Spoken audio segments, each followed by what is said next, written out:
Witches and ghosts and Halloween go hand in hand, but do you know why?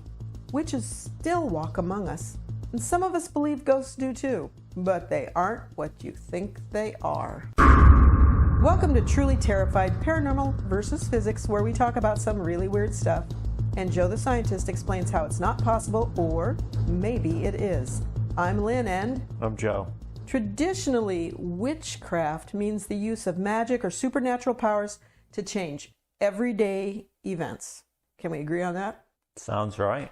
According to the Encyclopedia Britannica, quote, witchcraft thus defined exists more in the imagination of contemporaries than in any objective reality. Yet this stereotype has a long history and has constituted for many cultures a viable explanation of evil in the world.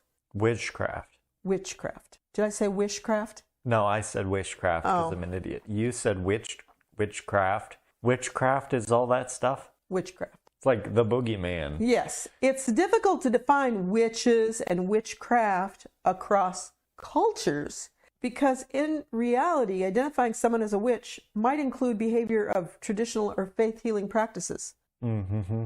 In modern English, the word witch is generally used for women, but a man or a male practitioner of magic or witchcraft is usually called a wizard or sometimes a warlock. So when I'm talking about witches, I'm primarily talking about women, although some people nowadays do refer to themselves as a witch and they're male. I'm not going to go into all the different ways people practice witchcraft, or even how others might think they recognize the practice of witchcraft, because it's all BS.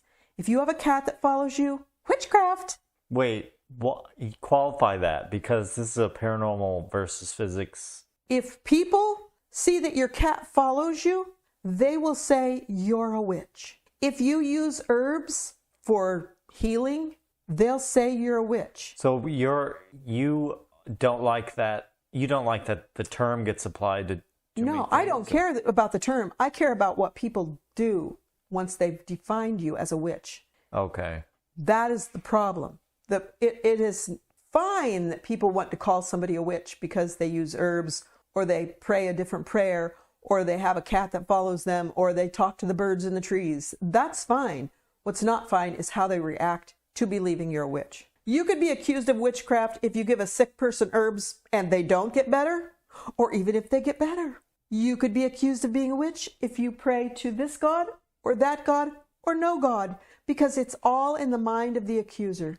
It is completely in the mind of the accuser. Okay, but in the context of people who view witchcraft as a positive thing, I believe that they are using this definition. Witchcraft means the use of magic or supernatural powers to change everyday events. Yeah. So magic and supernatural powers, well, I think that they would probably argue against that. I think they would probably say, no, it's to use anything at your disposal to change everyday events. And maybe what you'd be using is herbs, or maybe what you'd be using is a spell, or maybe what you'd be using is crystals.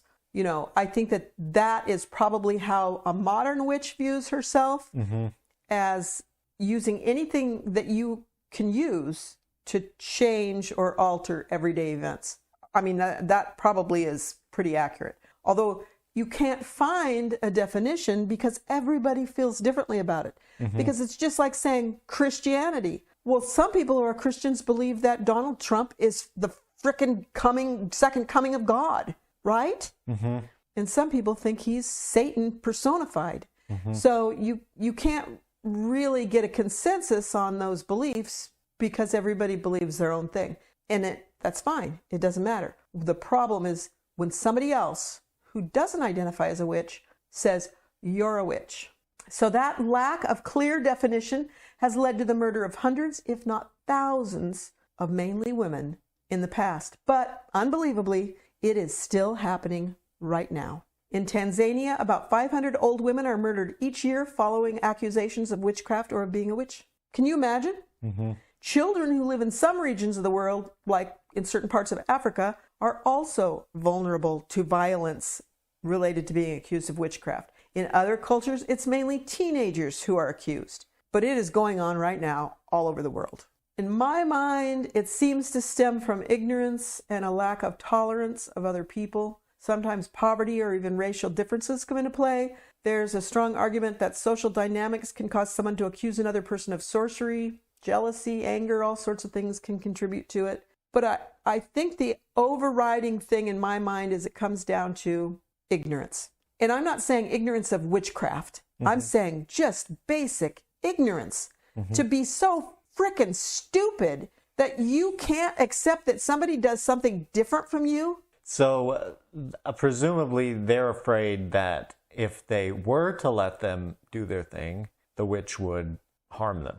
Yeah, but also I wonder if sometimes it's that somebody decides that they don't like what somebody else is doing. They're jealous of them, and so they use the witchcraft accusation as an excuse. As a general principle, anything that happens, like for instance, the phenomenon of labeling people witches, even if most of the cases, almost all of the cases are, they labeled them a witch because they were concerned that the witch would harm them or whatever. There's going to be some cases of people using it strategically for other reasons. Yes. Always. If you think in terms of like distributions, like there's going to be a 1% chance that people are going to use it for a different purpose.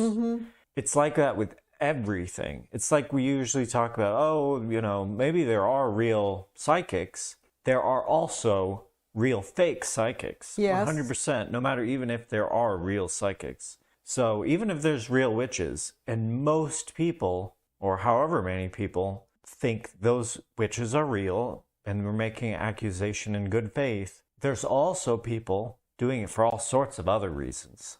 I agree. So the way I view it is this. Witches are real because there are people who say they are witches. There are people who say they are witches. And they are doing things on a daily basis to honor what they believe is their belief system of witchcraft. Whether it's, herbs or magic or whatever. They're doing stuff. They believe they are witches. So witches are real. But they're not hurting anybody because there is absolutely no evidence ever that somebody hurt somebody else through witchcraft. Yeah, imagine. Imagine that, Joe. Yeah. Now you have to go on the other direction and say, oh, yeah, but, here's some evidence that witchcraft can be done. And well, if you consider herbal healing as witchcraft, herbal healing works in some cases. So, okay, wait. There's this soft witchcraft and then there's the hard witchcraft. So the soft witchcraft is like, this lady knows about this herb and it's an antiseptic. That's real, proven 100%. Yes. There's no doubt about that. Then on the other side, hard witchcraft is like, this lady is casting fireballs and killing people with voodoo dolls, You know what I mean? Yes, absolutely. Dancing around and floating and like goats and shit like that. I guess that I'm viewing it more like the first kind of witchcraft. But there are people who... Presumably, both of those are actually witchcraft. Yes. So regardless whether the hard stuff happens, people are actually, quote-unquote, witches by the very definition, accurate definition, that they're like using herbal remedies. Yes. But it's the same as saying Christianity, because some people say, I'm a Christian and I believe this stuff. And somebody else says, I'm a Christian and I believe this other stuff. Can you say that people who don't believe in that Joseph Smith was a prophet, they belong to, say, the Baptist Church, are more or less Christian than people who believe that Joseph Smith was the prophet and they belong to the Mormon Church? They both believe they're Christians. How can you possibly, and I'm not saying either one of those groups are witches or evil, but how can you possibly impose your own definition on somebody's self-identifying words? If you're used to doing that, and most people are probably used to doing that, then it's second nature to do that, right? Yeah. It's one of the big regardless whether of any particular religion is true or any particular whatever exotic phenomena is true. If you aren't rigorous about it, if you aren't thinking, oh, well, maybe, like, we have to, know what we're talking about. We have to look and see, is this something that is not just, we're just coming up with it in our minds, then you can start applying that to other things. Again, even if what you're looking at is true, like you're a Christian or whatever. Let's say Christianity is true. And then because you just take it as face value, you could easily take something else at face value. So like that the person down the street is a Satanist and they have a bleeding goat's head in the basement. Oh, God. That the problem isn't necessarily that it's what you're doing is real or not. It's that you're not calibrating your mind with reality, And so that's a much bigger problem. Oh, yes, it is. Because a 2005 poll of Canadians and also people of the United Kingdom found that 13% believed in witches. And I can almost guarantee that when they're talking about Canadians and UK people, I can almost guarantee that when they think witchcraft or witches, they're thinking evil. They're not thinking somebody who's just practicing anything at their disposal to change the natural occurrence of events. They're thinking these are people putting spells on other people. They're doing evil. But guess what it is for Americans? Guess how many Americans, what percentage of Americans believe in witches? My best guess would be 13%. 21%. Wow. Yes. Oh, so but that follows what you just said. So it's not just inherently, oh, wow, that's terrible or whatever. I mean, there's the implication that from me that someone who believes in witchcraft is an idiot or that witchcraft isn't real or whatever. And so it's like, it's the usual problem. Okay, so you believe something. In order to convince other people, you have to be convincing. And you haven't done anything that has convinced a load of people. You mean as far as witches convincing other people that they are witches? As far as anything. But in this context, witches do something and make it convincing. And the proof is in the pudding, and people will believe you. So the wow here is, okay, so there's a ton of people who believe something that they're not even trying to convince other people reasonably, like coming up with something. They aren't trying to convince anybody else because it doesn't matter what other people think of them. The people who identify as witches don't care what you think. They don't care. These people, the 21% of Americans who believe in witches, they believe that the bad stuff that's happening to them is magical spells put on them.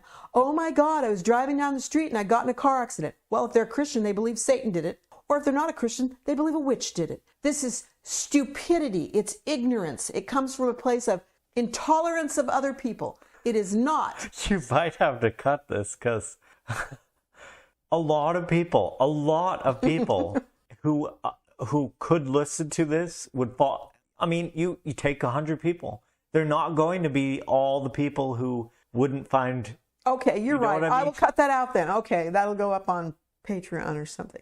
Organizations like the United Nations and Stepping Stones Nigeria have found that the number of witch trials around the world is actually increasing. They're almost always violent, and sometimes they're deadly. So, donning a pointed hat and carrying a broom on Halloween is not necessarily an innocent costume. It's a symbol of a horrifying process. It's been going on around the world for hundreds of years, and it's still going on. When somebody dresses as a witch for Halloween, this is not a bad thing, but it is a symbol that this is going on all around the world. But since I've mentioned pointy hats, do you know where that came from? Wizard of Oz? I don't know. No, Wizard of Oz was way after the fact. I found 3 origin stories. 2 are based on religion, and 1 was probably more capitalistic jealousy. These are just conjecture. There's no proof that any of this is real or true because nobody really has any kind of documented historical evidence of it. It's just that when you look back and you say, oh, these things are going on, these paintings existed, this is probably it. But during the Middle Ages, pointed hats were associated with the Jewish religion and, unfortunately, Satan. I don't know why. I can imagine. So they're probably getting that from paintings of Jewish ceremonies or Jewish traditions, and also paintings that depict Satan or other evil. Participation in the Kabbalah rituals, which are Jewish rituals, had people believing that Jews held magical powers from making a deal with the devil. And in the 1200s, Jews in Hungary they were required to wear a long, tall, pointed hat like a witch to show people, to signify that they were Jews. Wow. So who would have thought that Hitler was not being original with his tattooing of people and making them wear a Star of David and crap? Yeah. Horrible. In the 17th century, women of all social classes sometimes wore tall, black, conical wool felt hats. And that was considered normal fashion, which seems extremely weird. But I saw paintings and they were old paintings, of gatherings where women were wearing these hats, and they were definitely not doing some kind of witchcraft. It was just looked like a normal gathering of people, kind of high-class people, and the women were wearing witch hats. The hats peaked in popularity in the mid-1600s, which also happened to be when a new Christian denomination known as the Religious Society of Friends, also known as the Quakers, was founded in England. The Quakers' beliefs were considered radical at the time. It was kind of interesting. They believed that women and men were equal and spiritually equal, as well as in all other ways equal, and women were permitted to be preachers. Because of that, they were seen as outsiders, and the British monarchy considered them a threat. And if you remember, the British monarchy is the head of the Church of England. So Quakers faced persecution and imprisonment, and Quaker women in particular were accused of witchcraft. And because they wore those hats, that was kind of identifying of the people who were Quaker women who were witches. Mm-hmm. In this last one, so those two have religious roots. This last one is kind of funny, and I've seen this a lot around lately, and I'd never seen this before. So this might be something someone just made up recently and then just kind of flung it out onto the internet. So it's showing up everywhere. But what I read was in medieval Europe, women who brewed beer at home, or, everybody did whatever their business was. They did it generally at home. So they were alewives, and they also often were herbalists because that's, they're dabbling in that kind of stuff. And they wore hats that looked like that. And all of them? I think it was kind of like a chef's hat. It was what they wore. And at least that's what I read. And so the people who were also making ale, probably men, looked at the alewives as being their competition. And so they started accusing them of witchcraft. Again, ignorance and fear, lack of tolerance, religious persecution. This is all where this comes from. Mm-hmm. And also probably hate about women. Pam Grossman, who is the author and host of the podcast The Witch Wave, said, quote, "Show me your witches and I'll show you your feelings about women." And I thought that summed it up pretty good. Yeah, it does kind of make sense. If you have a group of women doing something, mm-hmm. and then they can be easily accused. Yeah. Trying to stop a witch hunt by saying witches don't exist doesn't work. And you know what does? And they're doing this. Those organizations that I mentioned earlier, they're doing this right now all over the world. They are holding the accusers legally responsible for any injury or death that occurs. By holding them responsible, they might fine them or they might put them in jail, so money and jail time, and it's working. Makes sense. Yeah. As for ghosts, it's pretty obvious where that comes from on Halloween, because, dead people, right? Yeah, I don't know, because dead people are not necessarily a translucent blob flying around, right? I mean, it's kind of a weird stretch from dead person to transparent blob. Yeah, don't you think that's interesting, though?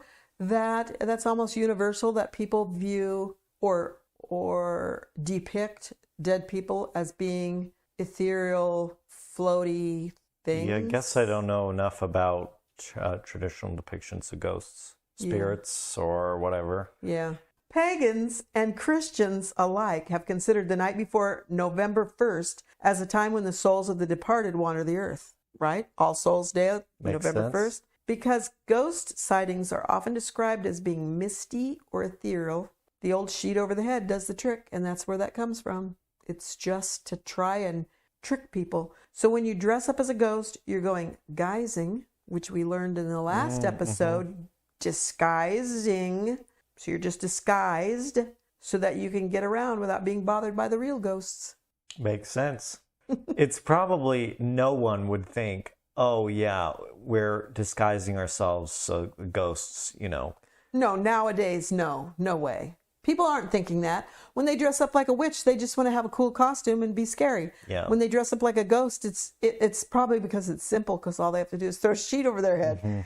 It really, even with all of this, with this in context, Halloween is not about witchcraft or Although spiritualism. I have to say, ask again, was it ever about real beliefs, or was it all about signaling beliefs? You can symbolically signal that you believe or you're okay with Halloween by dressing up in a costume, Like Santa, you put the presents under the tree.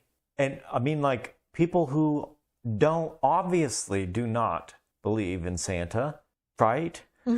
It's like just mocking something. Not mocking as in derogatory, as in, it's like if you dressed up as in a play to give favor for your god or your chief or whatever. I don't think it actually goes to the level of belief. Okay, so when you would dress up for Halloween, were you thinking you were chasing ghosts and demons away? Were you thinking that you were participating in a time-honored, centuries-old tradition of preparing yourself for the next day of honoring your dead loved ones? No. Of course not. It's just a fun day. So how much across history is actually that versus... Oh, I think almost all of it. Okay, so if I was the leader of a large group of a religion or whatever, or a town or whatever it is, I was the leader. I was the person who could make decrees and everybody would do my bidding. And I said, okay, so I think that we're all going to dress up like spirits and wander the streets tonight to scare away the real spirits. The people that did as I decreed, probably only a few of them would be doing it because they believed what I said was true. The rest of them would be doing it because I told them to do it. Yeah. And then they would find it was fun, and then they would do it more.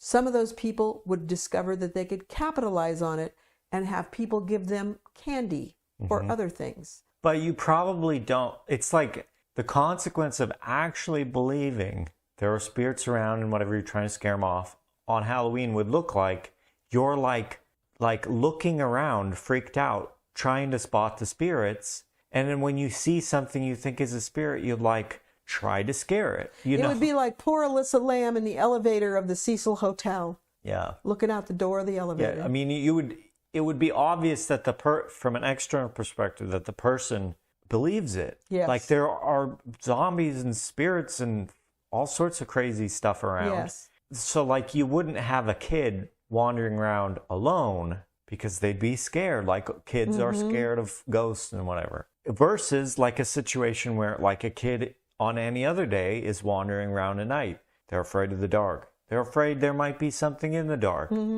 That's a real belief.